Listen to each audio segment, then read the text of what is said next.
This is Street Knowledge with Chris Graham. Welcome back to the podcast. I am Chris Graham, and I've got a special guest with me, Ric Osuna. He's the director of a film called The UnAmerican Struggle, Diversity Under Attack, an award-winning documentary that looks at the America that is, in the wake of the 2016 presidential election, this past year, 2017, and the rise of the forces of bigotry. Ric, thanks for joining us. Hey, glad to be part of it, Chris.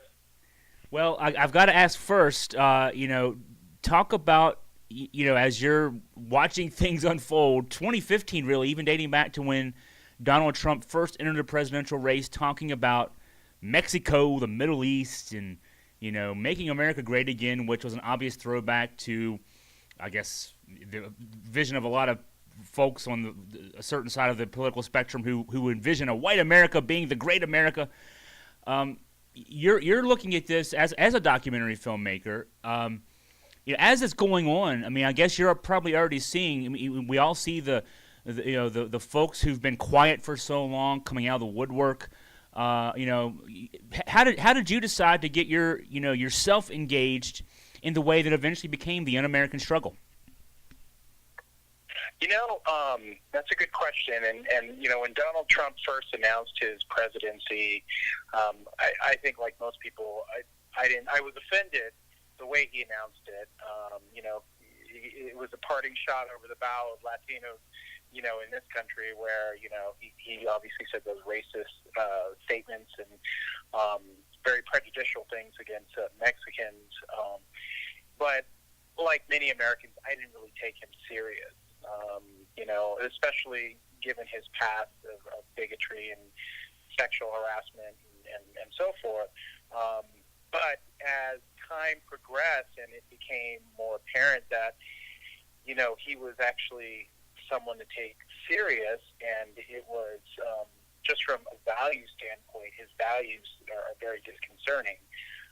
I decided, in late summer of 2016, to go ahead and, produce a documentary about diversity. And originally, it was going to be focused on, the positive effects of diversity and so forth. It was going to be less around the campaign, simply because of the fact I didn't believe in my heart of hearts that, Donald Trump would win.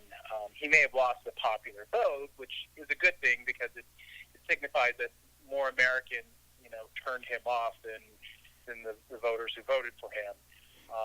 But in the end, he won. And, right before production started, it was a change in the scope for the documentary. Because now it was around, okay, let's set the record straight. Latinos add great contributions to this country. And then the other groups that I do talk through the documentary, it was all about, putting the truth out there, setting the record straight, tearing down the stereotypes and that people like Donald Trump helped resurrect and keep alive.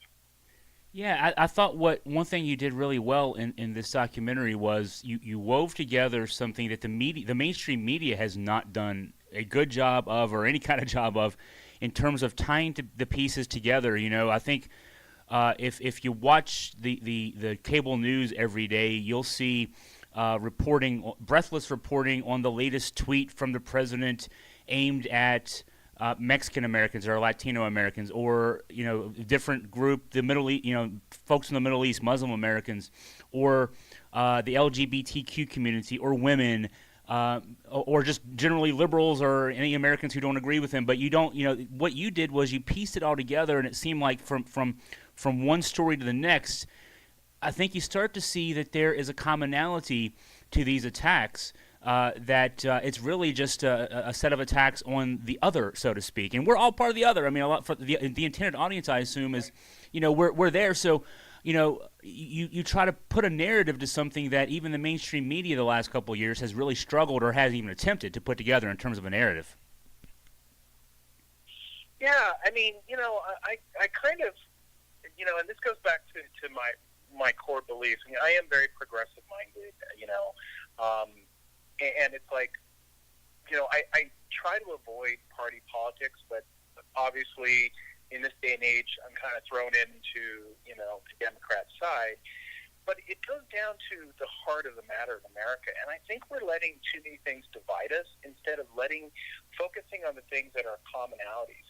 You said it well. We are all kind of the other different side. We're all diverse. We all bring different things to the table, and we need to be celebrating that instead of saying one side is better than the other.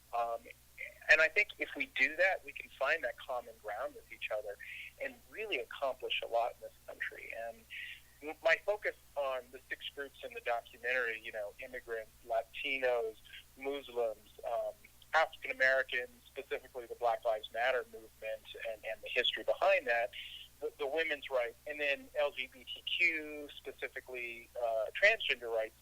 I focused on those groups because of the fact in the media there seems to be, especially during the election cycle, there seems to be a focus on those groups. During that time, the Black Lives Matter movement really kicked up and was born, and it was its first iteration, and it took off. Latinos became the target of the wall and Donald Trump's negative attacks on illegal immigrants and so forth, and so on and so on. So that's kind of why I focused on those various groups. But again, going to the heart of the matter is American values are really around diversity.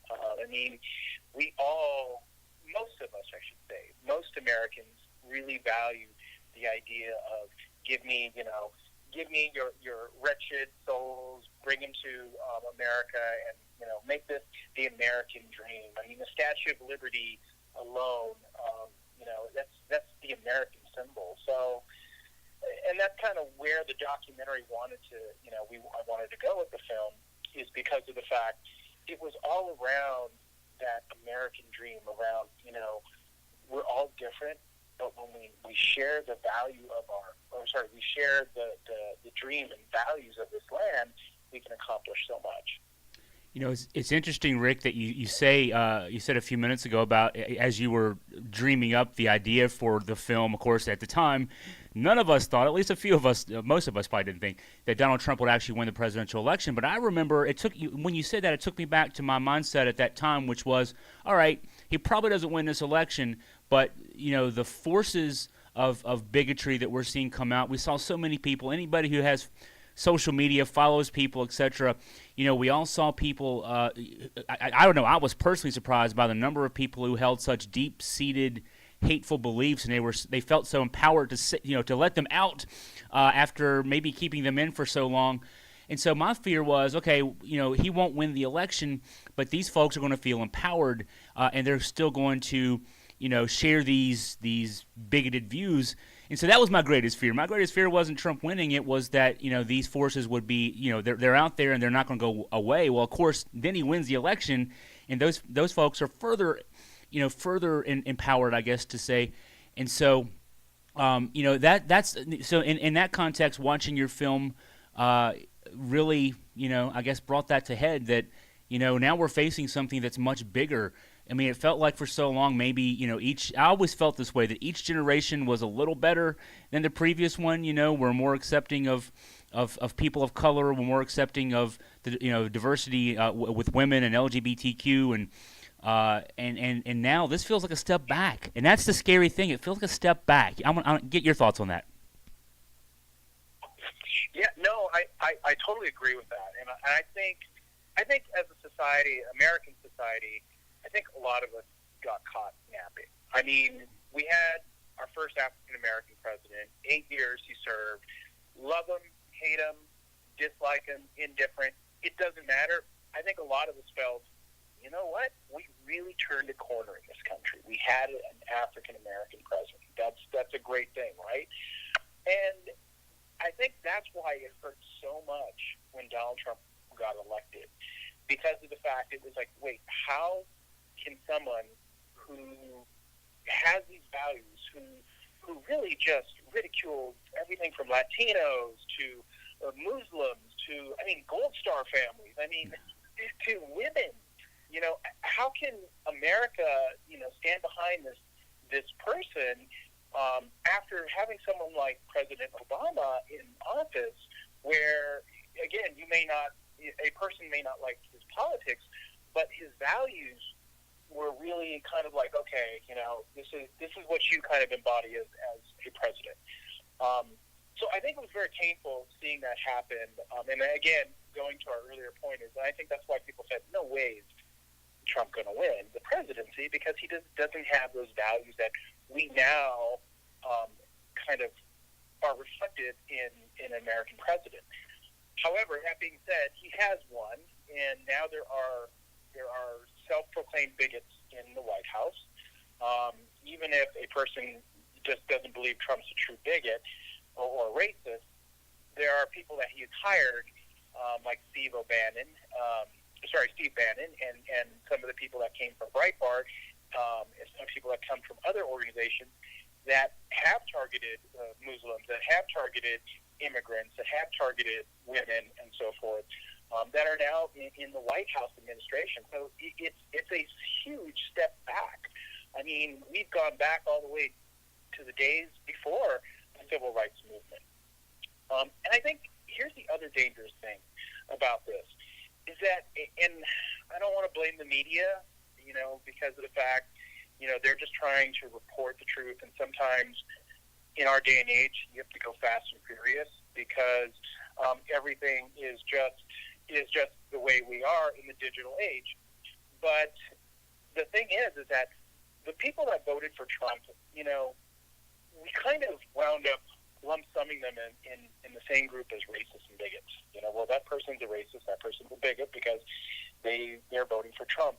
And I think that's divisive. I mean, looking back on it, we probably, and I think there should have been a better way, because of the fact now that's kind of carried over into America, and really it's now multiple camps that support Trump. You have the white supremacists, like the alt-right, the white nationalists, and so forth. But then you have average Joe, voter who got lumped in as well, because they were just tired of politics as usual in Washington.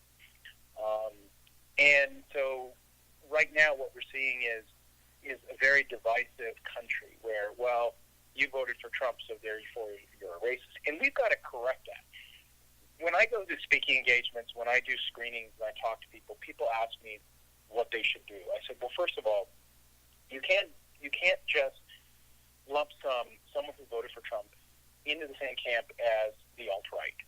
It's not fair. It's wrong, and it's actually it doesn't do anybody any good.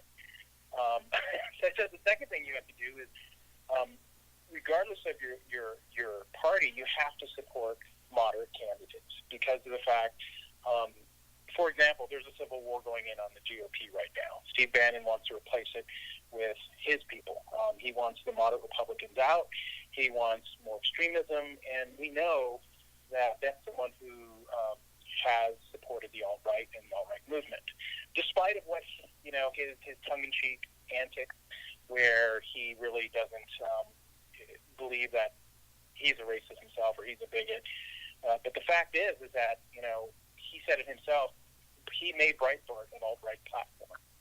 So those are the things we have to do. We have to support moderate candidates, and we have to also support, I would say, each other, and we just shouldn't view everyone with suspicious eyes, depending on what, they may have voted for Trump, they may have voted for Hillary Clinton. We've got to come together as a country. Yeah, and of course, that's easier said than done. We're talking with Ric Osuna here on the podcast, and I wanted to get your thoughts, too. As I watched the film, I just watched it a couple weeks ago, Ric, I'm thinking our local coverage base includes Charlottesville, Virginia, which, of course, a few months ago was the focus of white supremacists with the August 12th Unite the Right rally and follow-ups. I mean, we're still dealing with the fallout of that here locally. Have been for a few months. Of course, there's also the Alabama election. I know a number of your sources highlighted in your documentary were from Alabama. So this is still very much ongoing history. And I kind of watched the film almost as a predictor of those events that happened after, and I'm sure more of that will come up in, unfortunately, the next couple of years. I almost imagine too that you're probably working on something now, or you may be working on something, or at least thinking about a follow up to this that can include those stories as well. Just your thoughts. Well, yeah, I mean, I think you're absolutely right. These things are going to continue to happen. I mean, and here's the really message of the documentary is like, viewers can't just sit down. They've got to get involved. They've got to protest at least. They've got to at least get out and vote for candidates, starting at the local level all the way up to the federal level to that really support diversity, and then they've got to make their community welcoming, because silence and inaction is condoning that type of behavior that happened in Charlottesville, and people need to get involved to speak out against it, and it's okay if it's just at the local level. If everyone focused on making their local community a more welcoming and diverse place, it would bubble up all the way to the top. But you're right. We can't simply undo what has happened with this election. We can't just hit Control-Z and go back to normal the way it was. It actually is here for many years to come. One of the troubling things is that the alt-right and the white supremacists have been given a platform by the White House. When a president of the United States comes out and says, "Hey, there are good people on both sides," and they, if he's not condemning